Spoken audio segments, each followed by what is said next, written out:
All right, let's get started. First of all, I want to welcome all of you, our DC 12 club members, to this exclusive meet and greet with a guy hopefully we'll get to see a lot longer than just these 10 games we've got in the regular season. The way the Wizards have been playing lately, feel like we're going to get in that play-in and hopefully even into the playoffs. We want to welcome in Russell Westbrook, who has done a tremendous job in his first year of leading this organization.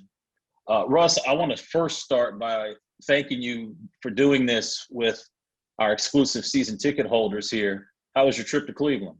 That was good. First and foremost, hello to everyone from home. I know everybody's at home. Hello, everyone. Nice to meet you guys via Zoom. Travel's been good. Just got back to Cleveland in a hotel, just hanging out. Coming off a great win last night, Russ. This was the first time that the nation got to see the Washington Wizards this year, and you guys really put on a show against the Lakers. I'm curious, once the game was over with and maybe just driving to the airport today, what do you think you guys kind of proved last night to the national scene about what you guys have been doing here lately? Just what we're capable of. We have a lot of young guys on this team, a lot of people that are trying to make a name for themselves, personally. And I think collectively as a group last night, we did a good job of using each other's energy, using the crowd's energy, using, our mental and physical energy and putting it in the right place. Last night was one of those nights where, we showed the world what we're more than capable of if we have our heads in the right place. It's pretty obvious when you first came here. I told you this before, just seeing you from afar for, those first, 11, 12 years in the league. You play a certain way that's not a lot of people play that way. The energy, and we've talked about you just not cheating the game. Where does that come from? Where does that energy level, and how do you have it? Yeah, well, honestly, for me, it's very simple because where I grew up, and if a lot of guys you didn't know, I grew up in LA, in the city of Los Angeles. To grow up and not take things for granted, my parents kind of instilled that into me when I was younger, and that kind of stuck with me my whole life. So anything that I do or get involved in, I do it like it's my last, and that's how I play because, this game is not promised to you by any means, and I'm very blessed and thankful to be able to go out and play it. So I don't take anything for granted. I don't cheat it because it's given me so many doors, so many opportunities to help so many other people across the world. And, I'm appreciative of what the game has done for me thus far. I think our season ticket holders will appreciate this one story that you told me about something your dad told you at an early age about competing and performing in front of people. Can you share that story with our season ticket holders? One thing that I learned and still to this day is that my dad and my mom, they always told me you never know who's watching. And at the time, I didn't really understand what that meant. But as I got older and understood in sports is that, there may be times where fans travel across the world. There may be a kid that only get a chance to be able to see the Wizards play one time or get a chance to see myself play only one time when I travel to a city. So every time I step on the floor, I want to make sure that that kid, that parent, that fan leaves the game is like, Russell gave everything he had that night and can be appreciative of the game and respect the game, regardless of, how many shots or how many points I scored. But you can see that I left it on the floor and did all I could for that particular night. And last night and the last couple of nights, I've noticed when the game is over with, one lucky fan is going to get a pair of game-worn shoes from you. When did that start, and why do you feel like that's important, kind of just to pay it off, I guess, to give it your shoes to a fan? I think just to me, I always like to use our platform and the platform we have to be able to inspire somebody else each and every day, and I always feel like that can be inspirational, inspiring to somebody that's watching or that can see it or that actually receives the shoes because the man inspired him to do something in life. It may not just be about basketball, but inspiring somebody to do something that they are kind of inspired to do is always something that I try to do, when the opportunity presents itself. Wizards fans, Russell is involved in so many things off the court. He's in the media and production, technology, education, fashion, and more importantly than all of that, he's a husband and a father. Russ, how do you fit it all into a 24-hour schedule? I don't. I just keep going. I just keep going. It's just what I've come accustomed to. I always take care of home and take care of my family because that's priority for me. Then everything else, I just kind of fit in along the way, and find ways to be able to help impact and inspire as many people as possible. And that's basically what I do on a day in and day out basis. I'm waiting for the self-help book to help some of us. Let's try to figure out how you do it, man. There is something that is really important that I do want you to kind of talk about, and it's a project that you worked on dealing with the Tulsa race massacre. Black Wall Street is something I had told you before that I didn't learn until my freshman year in college, taking African American studies. I literally went K through 12 and didn't understand or know anything about Black Wall Street and the Greenwood District. Yep. What inspired you to, first of all, educate yourself on it, and two, put together a documentary? Well, I was in Oklahoma City, for 11 years, and I was lucky enough to I do camps in Oklahoma every year, and I did it in Oklahoma City, and I did it in Tulsa. So when I used to drive down to Tulsa, I wanted to kind of learn about the city of Tulsa, learn some history about it, and then I just, somebody mentioned to me like, oh, Black Wall Street, and I was like, what is that? Like, I wasn't privy to it. I didn't understand it, didn't know what it meant. And what caught me off guard is the guy said it was right here, like it was right here. So in Tulsa, if you go to Tulsa, they built like a freeway over where Black Wall Street was, where all the Black-owned businesses and basically the Black-owned community was. And to me, that was a trigger. I was like, so how many people, like, do anybody know about this story? Like, what year was this? Like, and I kind of do my own research and self-educating myself with my team. And I was like, man, this story needs to be told. I said, this is not something we learn in school. This is not something that we can, learn or educate ourselves about because nobody's told the story. And I wanted to make sure that I partner and tell it the right way.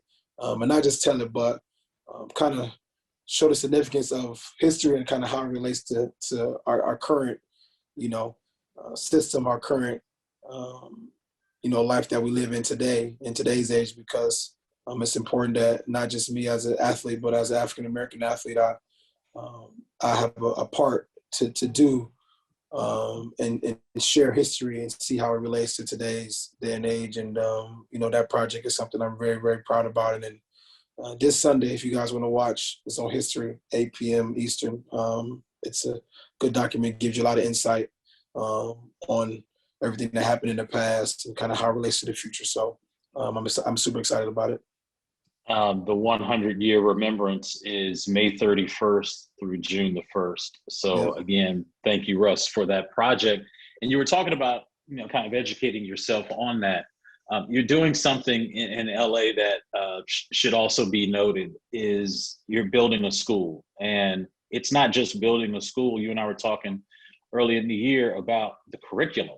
Like you now are impacting how kids go about learning history and current state of affairs and business and all this other stuff. Can you talk a little bit more about that? Yeah, it's important. And as you kind of mentioned earlier, I like to try to kind of like have, like, I would say, kind of hone down on particular, subjects and things in our system that I want to kind of intake. Because, like you said, I was kind of all over the place. I wanted to do everything. I wanted to do police reform. I wanted to do education. I wanted to do financial literacy. I wanted to do healthcare.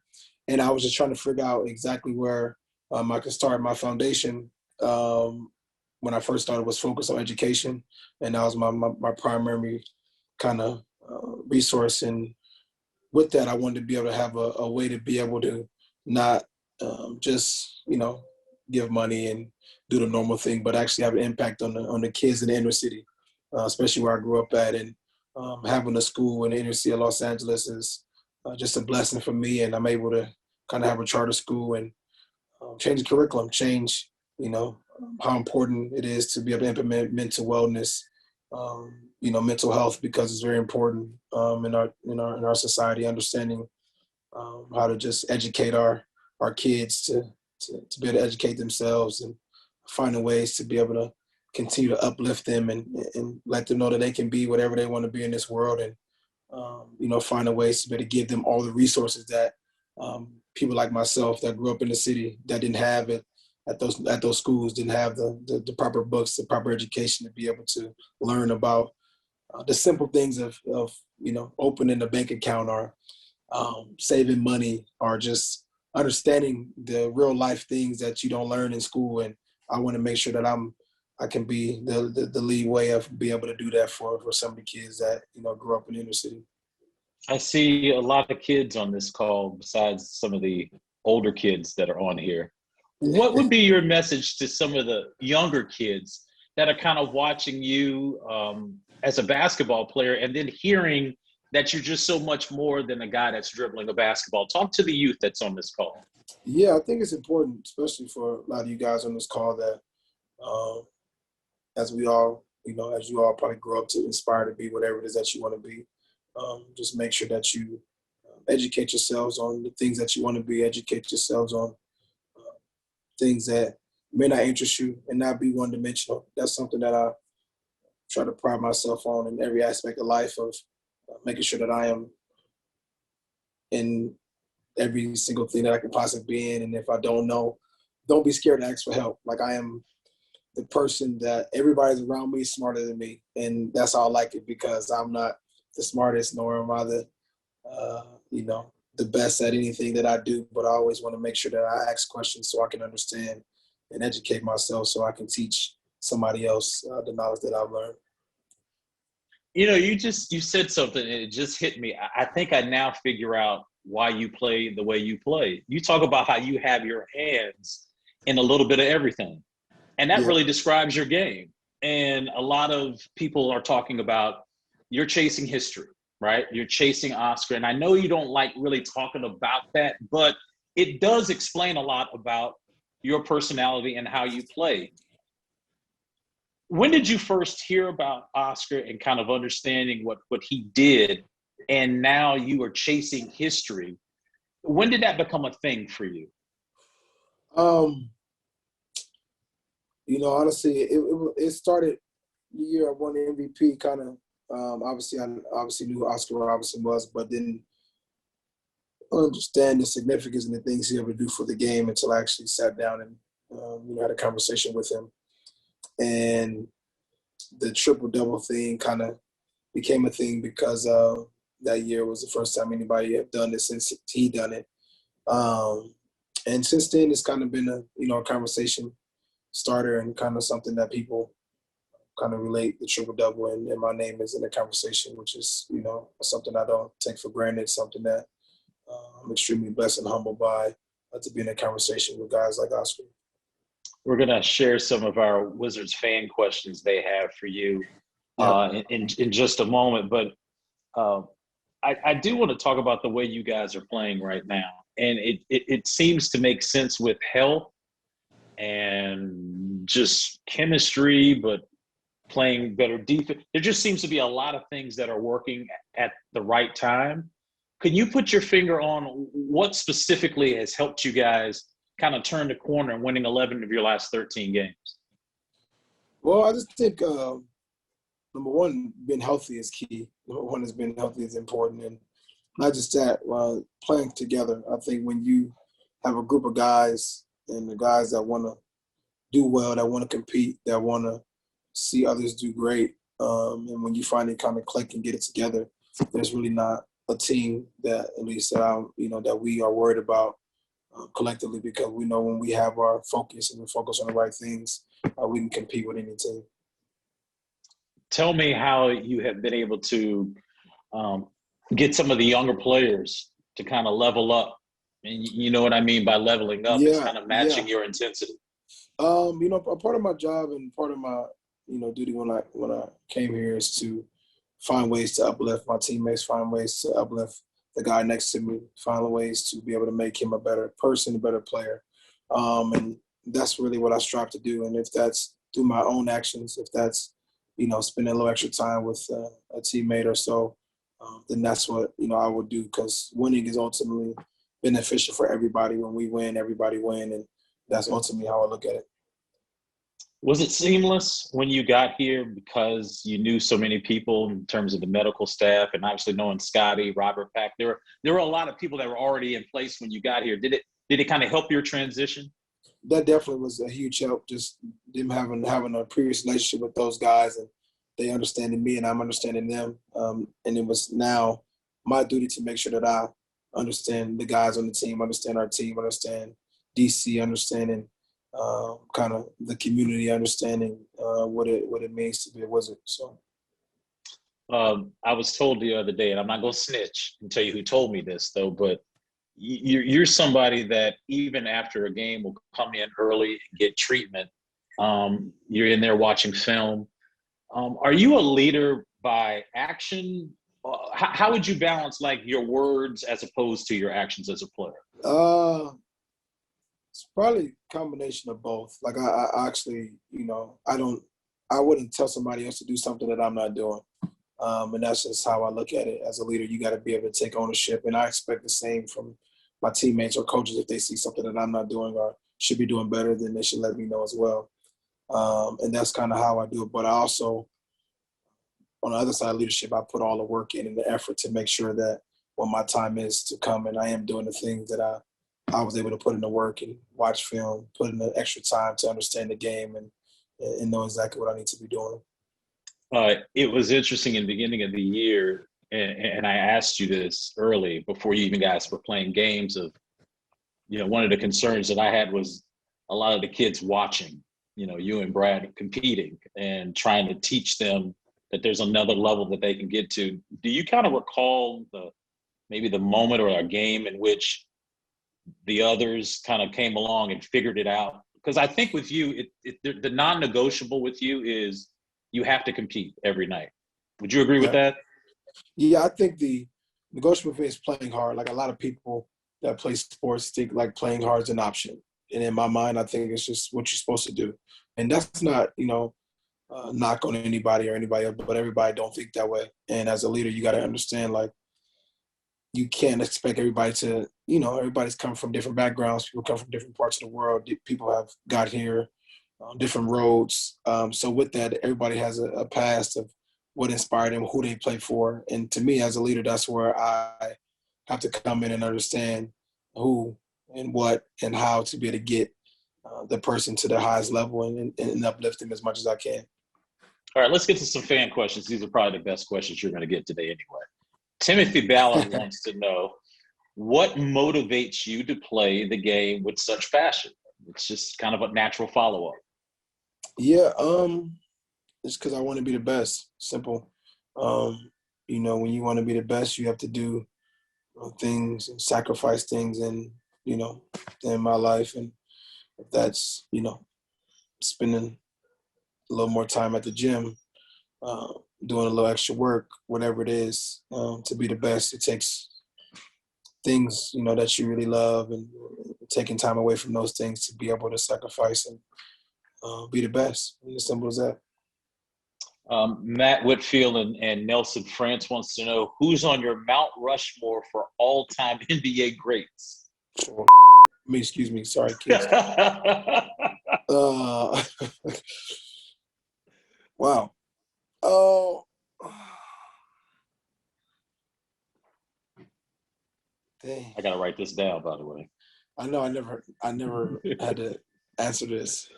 Because honestly, I don't know. I always think about it when I see other people list. I'd be like, who would I put on mine? I'd be like, I don't know. Oh, Great question, by the way. That is a good question. So let me think about it. I'll have an All right, answer before we finish. we'll come back to it. Jeremy Haynes wants to know: is there a coach or athlete that you look up to as a role model, and why?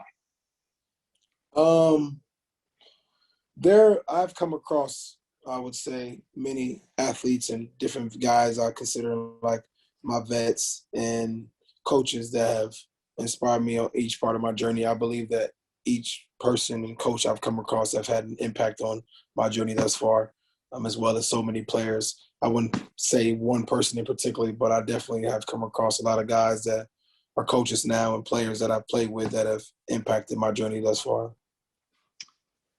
Koki Adasi wants to know: how can Koki. fans of yours support your philanthropic work that you're doing in the community? Say it again. How can fans of yours support your philanthropic work that you're doing in the community? Yeah, I will. What I can do is when I'm done with this and give it over to Wizards and give you guys a insight on the Russell Westbrook Why Not Foundation website, and you guys can see exactly what we have coming up and doing, especially in the DC area and upcoming. And the more help, the merrier, because we're always looking for volunteers and people to be able to help and find ways to give back to the community. So I will make sure that is passed along to you guys.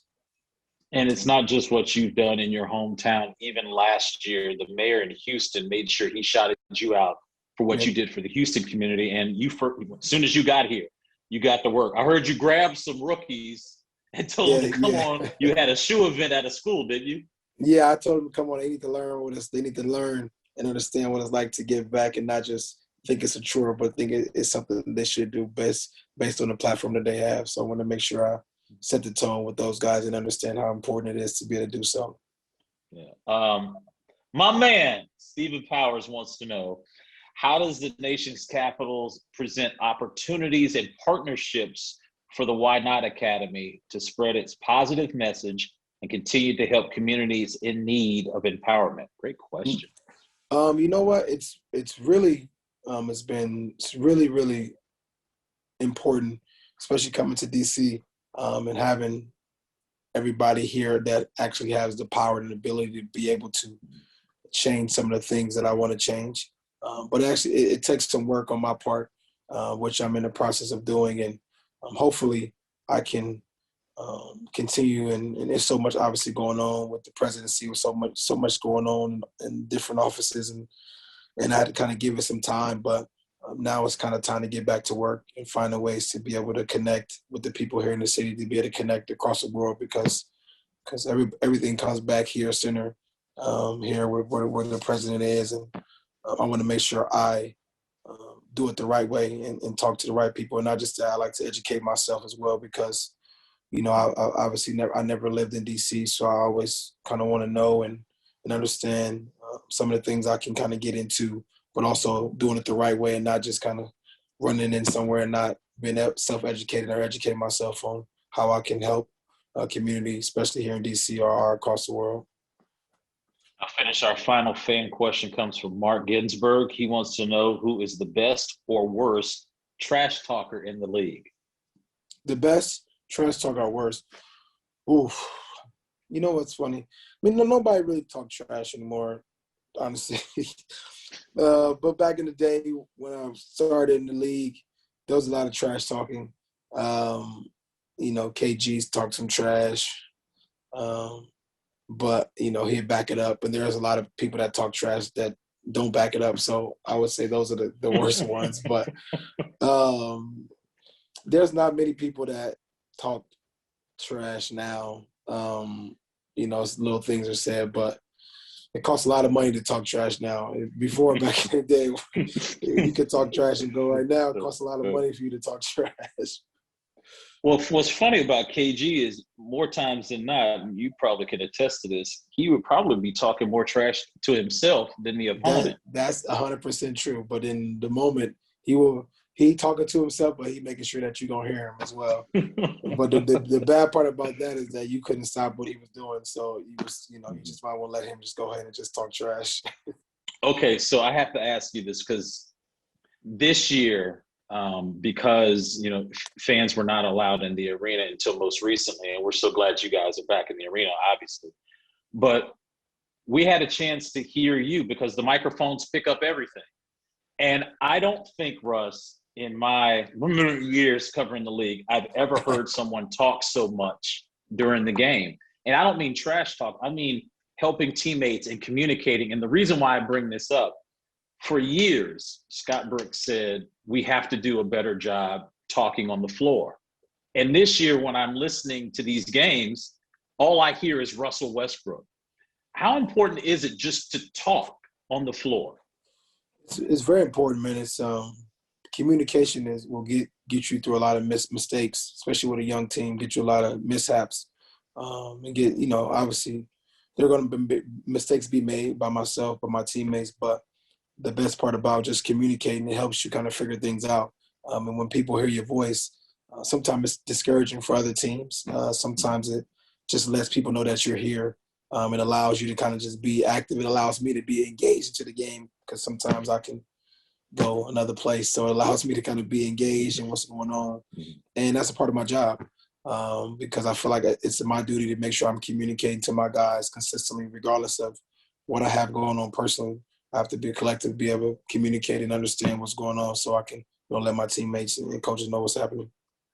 All right. I would be remiss before we get off here if I didn't ask you about your backcourt mate, who is an unbelievable person. If any of you have ever had a chance to meet Bradley, he's number one, great husband, father. Then you kind of fill in the blanks about the player. Russ, I'm going to ask you, what was it like when you first got to town, and what has your relationship with Brad been like in terms of the growth potential?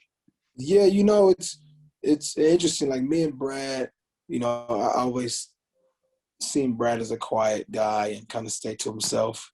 And he's always, we always had respect for each other on the opposite teams. And when I got here, he was still a quiet guy and still kind of just laid back in his own zone. But one thing I noticed is that he is very, very competitive and wants to be great.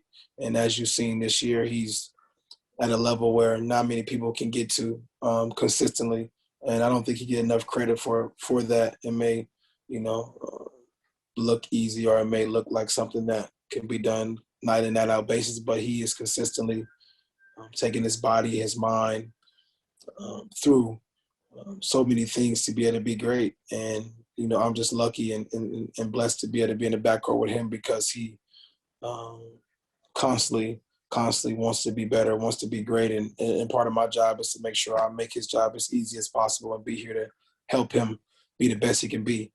He's been our best player all year long, and will continue to be that. And my job is to make sure that he is at the top of his game every night and to push him to be the best he can be.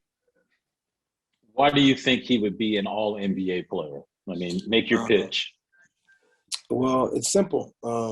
He's shown that he can be elite for a long time. Like I'm really big on consistency. I really believe that's the hardest thing to do in life, and especially playing this game. To do something great every single night is very difficult to do, and he has done it from the start of the season all the way to now, and will continue to do it. And to me, that is easy all NBA acts. If I'm voting, I think it's very, very easy one to be able to pick. 10 games left. Tell me what you think you guys need to tighten up on and continue to do at a high level so you guys are playing some extra basketball. We got to defend. When we defend, we're one of the best teams in the league, and when we lean on our defense, our offenses can take care of itself. But when we defend at a level that we're supposed to, we put ourselves in position to win games, and that starts with myself. And I make sure that, I can have the guys that follow.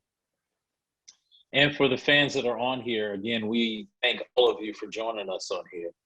Russ, describe what it was like when you finally got fans in the arena, what that was like in terms of your energy, because you're a self-starter, but I'm sure it helped to have the fans. Oh, definitely, man. It's good to to look around and scream and see fans clapping and seeing somebody in the stands. It's it's exciting, and I definitely appreciate it.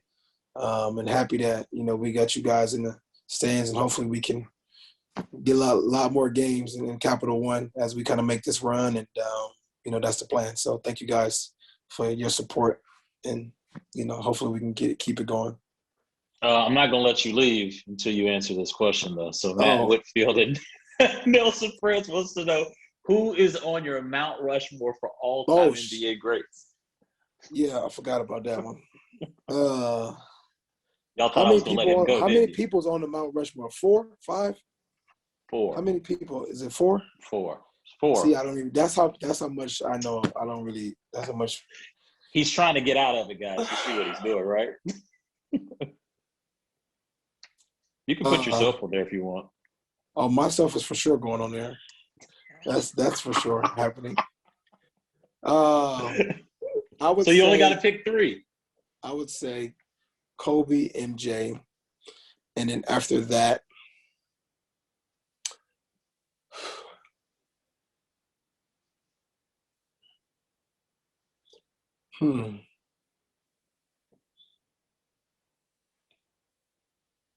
I would probably say Shaq. I would leave it there. Russell, Kobe, MJ, and Shaq. I like that squad. I like that squad, by the way. Who's going to get up more shots, Kobe or MJ? MJ, probably. Actually, let me rephrase that. Who will you allow to get more shots, Kobe or MJ? Because I know you're running points. My job is to get out the way. I'm just going to get out the way and be a nice role player. That's it. Russell, it's been a privilege, man. Not only to watch you play this year in a Wizards uniform, but spend some time here with the season ticket holders. Look at that; they're all clapping too, man. So I'll have to do it. Thank you, guys. You guys are great. Thank you so much. I appreciate you guys taking the time, and hopefully we see you guys in the arena very soon, very shortly. Thank you to our DC-12 club members for joining us today, and thank you for your endless support of the Washington Wizards. We will see you. When's our next home game? Against the Indiana Pacers on Monday. All right. We'll see you.